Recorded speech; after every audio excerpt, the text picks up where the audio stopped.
సోదరి సోదరులందరికీ CPM party తరఫున నమస్కారం తెలియజేస్తూ ఈరోజు శాంతి ప్రకాష్ గారి స్మారక సభగా మనం జరుపుకుంటున్నాం. కానీ ఇది ఎంతో బాధాకరమైన విషయం. ఆయన లేని లోటు మన సిరిసిల్లగా కాదు, రాజన్న సిరిసిల్లకు కూడా తీరని లోటుగా మేము భావిస్తూ ఉన్నాం. ఆయన ఉన్నంత కాలం ఆయన తండ్రి అడుగుజాడలలో ఏదైతే ఆయన తండ్రి ఎమ్మెల్యేగా, అట్లాగే తెలంగాణ సాయుధ పోరాట యోధునిగా మన తెలంగాణకే అనగారి వర్గాల పక్షాన పోరాడిన బట్టి అమృత్లాల్ శుక్లా గారి తనయుడు శాంతి ప్రకాష్ శుక్లా ఆయన ఆశయాలను పులికిపుచ్చుకొని మరి ఆయన చిన్నప్పటి సందే విప్లవ భావాలతోటి, అలాగే సామాజిక సేవకులుగా, అదేవిధంగా ప్రజాస్వామ్యం గురించి పౌర హక్కుల సంఘంలో పనిచేస్తూ అనేక సంక్షేమ పథకాలలో పాల్గొంటూ ఈరోజు సిరిసిల్లలో చూస్తే విద్య మీద కావచ్చు, వైద్యం మీద కావచ్చు, అనేక సందర్భాల్లో ఆయన కుటుంబం ఆయనే సహకారాలు ఎంతో ఉన్నాయి. ఈరోజు చూసినట్టయితే మన ఎదురుగున్నటువంటి కోర్టు కూడా వాళ్ళ తరఫున వాళ్ళు ఇచ్చినటువంటి స్థలమే ఈరోజు ఆ కోర్టు స్థలంలో చాలా మటుకు సగభాగం దాకా వీళ్ళు ఇచ్చిన స్థలమే. అదేవిధంగా పిల్లలకు విద్య చెప్పాలని మన రాజీవ్ నగర్లో పిల్లల స్కూల్ కూడా స్థలం ఇవ్వడం జరిగింది, వాళ్ళ స్థలాన్ని. అట్లాగే ఇక్కడ కార్మిక వర్గానికి ఒక కేంద్రం లేదంటే మేము అడగగానే ఇక్కడ బీవై నగర్లో ఆయనే అలా తండ్రి పేరు మీద ఆ కార్మిక భవనం ఏర్పాటు చేయాలని 2 గుంటల స్థలాన్ని కూడా సిఐటి కార్మిక సంఘానికి కూడా విరళంగా కొనివ్వడం జరిగింది. ఈ రకంగా అనేక సందర్భాల్లో అన్ని విషయాలలో కూడా ఆయనే సేవలు అందిస్తూ ఆయన చేసే సేవలు కూడా ఎక్కడ కూడా మరి ప్రచారం చేయకుండా తన వంతు బాధ్యతగా నిర్వహిస్తూ ఈరోజు ఈ సమాజానికి ఎంతో విలువైన సేవలు అందించినటువంటి మహోన్నతమైన వ్యక్తి శుక్లా గారు. ఆయన అంతేకాకుండా ఆయన సతీమణైనటువంటి ఝాన్సీ శుక్లా గారు కూడా అనేక కార్యక్రమాల్లో ఆయనతోటి తోడ్పాటు అందిస్తూ ఆయనకు అన్ని రకాల సహాయ సహకారాలు అందిస్తూ ప్రజలకు సేవలు అందించే దాఖలు మనం చూస్తూ ఉన్నాం. ఈ రోజు ఆయన లేని లోటు సృష్టంగా కనబడుతుంది. ఎక్కడ కార్యక్రమాలు అయినా కానీ, ఎక్కడ చూసినా కానీ ఆయన కనబడే సందర్భాలు ఉంటే, కానీ ఇప్పుడు మనకు ఆ పరిస్థితి పేద ప్రజలకు అండగా ఉన్నటువంటి ఒక అండ పోయిందనే బాధ ఇప్పుడు మనకు కనిపిస్తూ ఉంది. కాబట్టి రాబోయే రోజుల్లో కూడా ఆయన ఆశయాలను ముందుకు తీసుకునే విధంగా వాళ్ళ కుటుంబం కూడా వాళ్ళ తాతను వాళ్ళ మనమల్లు ఏదైతే శాంతి ప్రకాష్కు పిల్లలు వాళ్ళు కూడా ఆయన వారసత్వాన్ని కొనసాగించే విధంగా కూడా వాళ్ళకు కూడా ఆ భావాలు తాత ఏవైతే ఉన్నాయో ఆయనకు ఉన్న భావాలు, ఆయన ఉన్నటువంటి సిద్ధాంతాలు కూడా వాళ్లకు రావడం అనేది చాలా సంతోషకరమైన విషయం. ఆ రకంగా వాళ్ళు కూడా అప్పటిసంది ఇప్పటిదాకా ఎక్కడ కూడా కార్యక్రమాలు జరుగుతూ ఉంటే వాళ్ళ తల్లిదండ్రులకు ఆర్థిక తోడ్పాటు కూడా వాళ్ళు అందించే విధంగా చేయడం జరుగుతూ ఉంది. ఈ రకంగా శాంతి ప్రకాష్ శుక్లా గారు అనేక సేవలు అందించి ఆయన తండ్రి వారసత్వాన్ని కొనసాగిస్తూ మరి ముందుకు రావడం జరిగింది.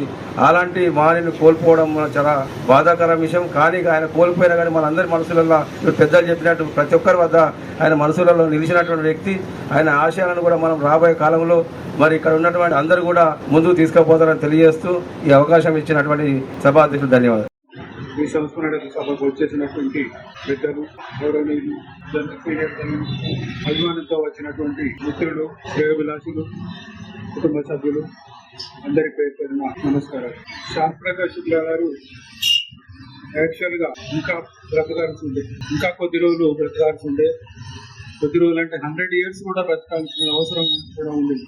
నిజమైనటువంటి జీవితం శాంతి ప్రకాష్ శుక్లా గారు సంఘ సేవకులు, ప్రముఖ న్యాయవాది, అనేకమైనటువంటి సామాజిక కార్యక్రమాల్లో పాల్గొన్నటువంటి మహోన్నతమైనటువంటి లక్షణాలు కలిగినటువంటి శుక్లా గారు మరణించడం అనేది సిరిసిల్లగా కాదు మొత్తం కరీంనగర్ జిల్లాకి వెళ్ళవడం చెప్పుకోండి. నాకు ఉన్నటువంటి కొంత మేరకు అనుబంధాలు.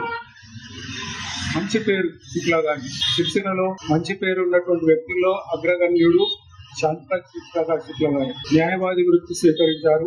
న్యాయవాదులంటే మీ అందరికీ తెలుసు, మరి వారు న్యాయం కోసం పోరాడతారా లేదా అని చెప్పి అనుమానమైనటువంటి పరిస్థితిలో కూడా నిజమైనటువంటి నికారసైనటువంటి చట్టాలకు అనుగుణంగా ఏ ప్రజలైతే వచ్చేవాళ్ళో ఆ ప్రజలకు న్యాయం చేకూర్చే విధంగా తను కోర్టులో వాదన చేస్తూ ఆ కేసును పరిష్కరించే దిశగా తను ప్రయత్నం చేసేవారు.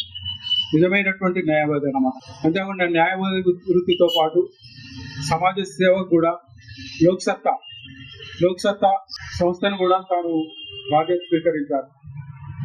అవినీతికి వ్యతిరేకంగా ఏర్పడినటువంటి సంస్థ లోక్సత్తా సంస్థ. మొత్తం కరీంనగర్ జిల్లా వ్యాప్తంగా జిల్లా ప్రెసిడెంట్ అన్నమాట. లోక్సత్తా పార్టీకి జిల్లా ప్రెసిడెంట్ గా ఉండి జిల్లా వ్యాప్తంగా లోక్సత్తా పార్టీని విస్తరించడానికి, నిర్మాణం చేయడానికి ప్రజల్లో చైతన్యం తీసుకురావడానికి తన యొక్క మారుతి కారు వేసుకొని మొత్తం జిల్లా వ్యాప్తంగా అటు కాటారం అయితేనేమి, మెట్కల్ అయితేనేమి, ఇటు ఇబ్రాహీంపట్నం అయితేనేమి మొత్తం జిల్లా వ్యాప్తంగా తిరిగినటువంటి వాస్తవాన్ని నేను మీ అందరికీ కూడా చెప్తా ఉన్నాను. లోక్సత్తా ఒకటి. ఇంకోటి జన విజ్ఞాన వేదిక అనేది సైన్స్ ఉద్యమ సంస్థ. ఈ సంస్థ ఆధ్వర్యంలో నిర్వహించేటువంటి కార్యక్రమాలు కూడా అండదండగా ఉంటూ మరియు తన ఛాయశక్తుల కృషి చేస్తూ సహకరిస్తూ ముందుకు నడిపించారు. రాష్ట్ర మహాసభలు కాకినాడలో జరిగిన సందర్భంలో కాకినాడ రాష్ట్ర మహాసభలు కూడా అటెండ్ కావడం జరిగింది. జిల్లాలో నిర్వహించేటువంటి కార్యక్రమము సమతా కళాయాత్ర అయితేనేమి, తర్వాత వినియోగదారుల న్యాయ చైతన్య సదస్సు అయితేనేమి, అనేకమైనటువంటి కార్యక్రమాలు, దుమాన్లో జరిగినటువంటి విజ్ఞాన యాత్ర అయితేనేమి, ప్రతి కార్యక్రమాన్ని కూడా ముందుండి నడిపించినటువంటి ఒక ప్రయాస ఉద్యమకారుడు మన శాంతిప్రకాష్ గారు. ఇంతేకాకుండా వినియోగదారుల చట్టం ద్వారా వినియోగదారులు ఎదుర్కొనేటువంటి సమస్యల పరిష్కారం కోసం, వారికి ఉన్నటువంటి హక్కుల పరిరక్షణ కోసం వారిలో మన చైతన్యం సృష్టిస్తురావడానికి కూడా కృషి చేయడం జరిగింది. తర్వాత బాల కార్మికుల్లో వాళ్ళు అవిద్యతో ఉన్నటువంటి బాల కార్మికులను వాళ్ళకు కూడా బాల కార్మికుల పాఠశాల ఏర్పాటు చేసి బాల కార్మికుల లోపల విద్య అందించడానికి వారు ఆ విధంగా కృషి చేయడం జరిగింది. తర్వాత సిరిసిల్లలో పర్యావరణ సంస్థ కూడా ఏర్పాటు చేశారు. మొత్తం కూడా టోటల్ గా పారిశ్రామిక ప్రాంతం కాబట్టి, కార్మిక ప్రాంతం కాబట్టి ఇక్కడ చెట్లు ఉంటేనే కానీ ఆక్సిజన్ ఉంటుంది. తద్వారా వర్షాలు వచ్చే ఉద్దేశంతో పర్యావరణ సంస్థను కూడా ఏర్పాటు చేశారు. ఈ విధంగా సాహితీ సంస్థలు కూడా చేదోడు వాడుగా ఉంటూ వారికి కూడా కృషి చేయడం జరిగింది.